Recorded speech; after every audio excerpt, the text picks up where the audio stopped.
like working a 9 to 5, you know, you're never gonna escape the race to make money. The rat race. The rat race. So social media is like those has given the ability to actually make a lot of money for something you're passionate about. But I think a key thing is like we're both like similar in age, so like that we were born at like I guess probably the perfect time, you know, like internet hadn't come yet. Like we lived our childhood, we went outside, played with our friends, like you would have to call people on like their home phone to like meet them. Damn, yeah. You 2001, 2002, when were you born? 2000. 2000? Yeah, 2000. Okay, so wait. So this year I'm 25 this year. Oh, you're 20. I thought on your YouTube page it says you're 23. Yeah, so I was 23 when I moved here. Yeah. Turned 24 mid through that. Yeah. And then 25 this year, so. Okay. So like Lane's a year older than me, and then you're 2 years younger than me. But yeah, I always talk about this, like 1997 to 2000, that's a really weird window to have been born, because you're young enough to kind of remember when everything was analog, like the home phone thing. I specifically remember when I was in kindergarten, like, oh, what's your home phone? Yeah. And then like, what's your cell phone? Kind of like when we're trying to contact each other for, what the hell did we say? Yeah, like hangouts when you're like 4 or 5 years old. But then like there was like a period around like 2011 or 2012 and everything just started to shift. Yeah. And then like this new, I would say like young Gen Z and Gen Alpha. Yeah. I don't want to say they don't know what they're missing, but it's like they're grounded in an entirely different reality. Whereas we started with that different reality, and it just kind of like been informed by the change. Whereas they don't even know what they're missing. Yeah. Do you think Gen Alpha is kind of cooked in a different way? I think so. It's like we were born at a time where it was like we didn't have the internet, so we knew how to live without it. Yeah. But now it's like the internet is everywhere now. Yeah. So like they don't know what it was like before that. So like building real connection or building like friendships is like, I think different now than it was when we were growing up. I mean, I've seen some of those Gen Alpha memes how they're saying like gyats or gyats. Yeah. I'm lost. I mean, you seem to take care of the slang a little bit better than I do, but I don't know. Yeah, I think maybe just the age difference, but it's definitely just the age difference. But it's like, I feel like it's got to get to the point where even I'm like, what is going on? Right. But I grew up like at a perfect time where it was like I just turned like 12, and that was when I first experienced the internet. Yeah. So I'd already lived 12 years of my life just, you know, calling home phones, being like, oh, you want to hang out? You know, my mom's calling their mom like, oh, kid, did he hang out today? Come over. But now, it's a bit cooked now. It's like they didn't get to experience that side of life. Yeah. Now it's much easier, so I feel like it takes away from that connection or like building connection. Yeah, that's a really good point. And recently, actually, a good friend of ours named Sam Green, he's a millennial and he was born in '88. And we just did an interview with him maybe about like 2 or 3 nights ago, and he was discussing like how, like now I was around. You might remember the millennials a little bit when they were in their heyday back in the late 2000s. But like he was telling me that he went through all of high school with no social media. None, zero. And then like when he was 18, Facebook was released, and how that like totally informed his whole social experience differently. Whereas like you and I grew up in roughly the same time. Like when did you graduate high school? 2018? Yeah. 2018? So like when I was a senior, you would have been a sophomore. So like that's pretty close. And like what social media platforms did you use first? I used Facebook. I don't know about you. Yeah, I used Facebook first.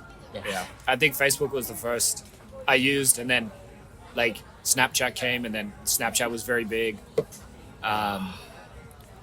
Instagram wasn't so big back then. I think Instagram's way bigger now than what it was because of Reels mainly. I think if they never integrated Reels, that platform would probably be dead.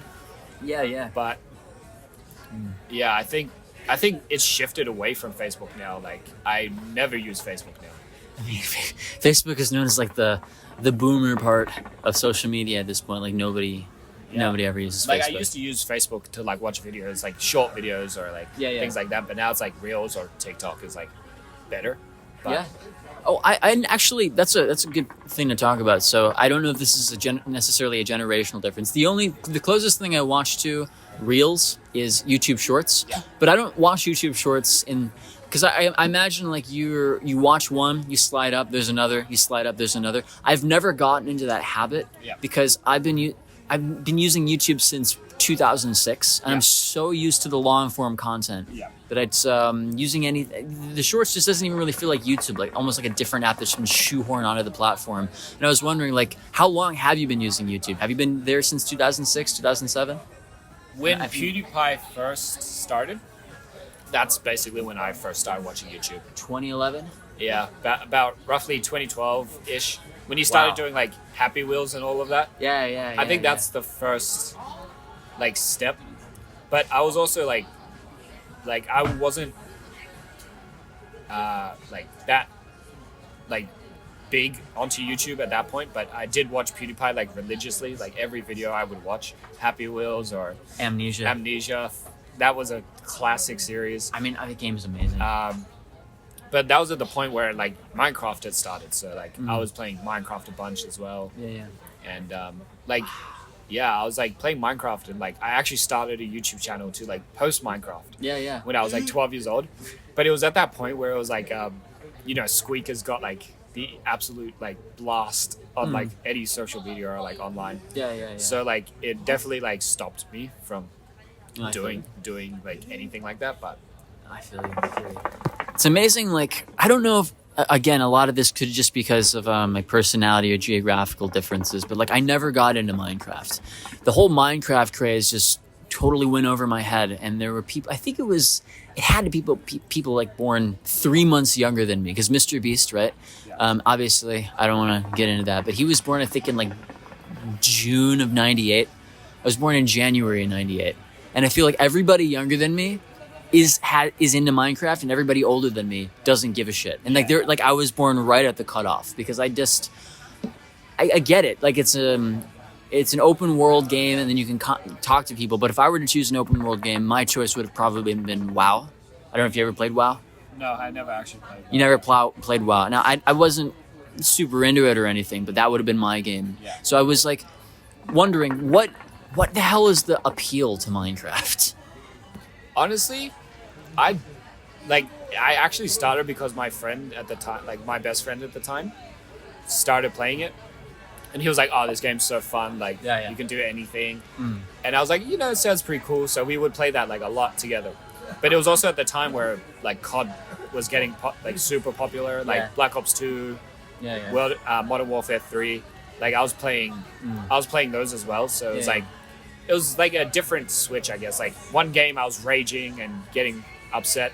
Other game I was just peacefully chopping some wood, So I think mainly it appealed to me because like since young I was like I liked playing games, and like I had like a Nintendo 64. Ooh, so nice, dude. I was like deep into like playing Pokemon Stadium and like and like Yoshi Island and things like that. So. Wow.